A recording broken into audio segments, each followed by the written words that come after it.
Laithang Joba Kotorno Muito Kuwei, Tui Rima Shikartai Klajaka CPIM Nimakaktai, CPIM Shalka Agortola অঞ্চল committee লিবাজে Mumbai কক্তি শালো Agartala Dhaleshwar আমচায়ও থৈ রিমা শিখারতাই খ্লাইথানে মানজাক ফাইকা বদলি আদং অকরা মানিক সরকারনো খবই কুমনি আদং র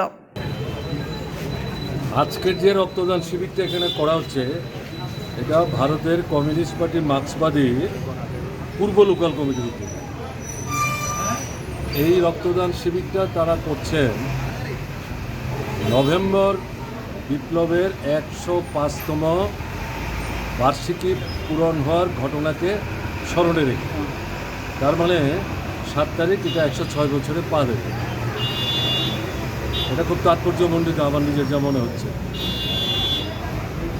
November বিপ্লব এমন একটা ঘটনা যেটা পৃথিবীকে নাড়িয়ে দিয়েছিল। শোষকদের হাত থেকে শোষিতরা ক্ষমতা দখল করেছে, অনেক জীবন গেছে, অনেক রক্ত ঝরেছে এবং পৃথিবীর বুকে প্রথম শ্রেণীহীন শোষণমুক্ত সমাজ তারা প্রতিষ্ঠা করেছিল, যেটাকে আমরা সমাজতান্ত্রিক সমাজ বলি। এখন পুঁজিবাদের বিরুদ্ধে, সাম্রাজ্যবাদের বিরুদ্ধে শোষণমুক্ত একটা স্বাস্থ্যকর সমাজ মানেই হচ্ছে সমাজতান্ত্রিক সমাজ। আমাদের ভারতবর্ষে এরকম একটা সমাজ ব্যবস্থা পত্তনের জন্য কমিউনিস্টরা, প্রগতিশীল মানুষ যারা ভাবনা চিন্তার দিক থেকে তারা সবাই কাজ করছেন। এটা করতে গেলে সেখানে ডিভোশন থাকতে হবে, ত্যাগ, এর যে মানসিকতা থাকতে হবে, সাহস থাকতে হবে, কেমন আবার দৃঢ়তা থাকতে হবে।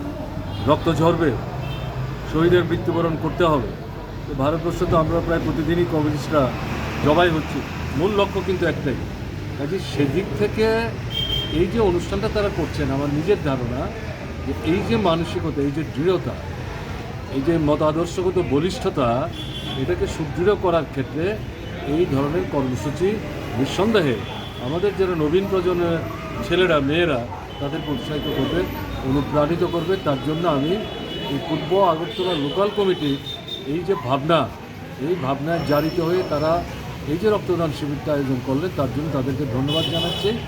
যারা ইতিমধ্যে রক্ত দিলেন তাদের আমি অভিনন্দিত করছি। যারা রক্ত দেওয়ার জন্য অপেক্ষা করছেন উভয় অংশের সুস্বাস্থ্য কামনা করছি। তোমরা তো শুধু খবরই নাও, নিজেরা রক্ত দাও না, নিজেরা এরপর একবার রক্ত দেবে আর ছবি তুলবে।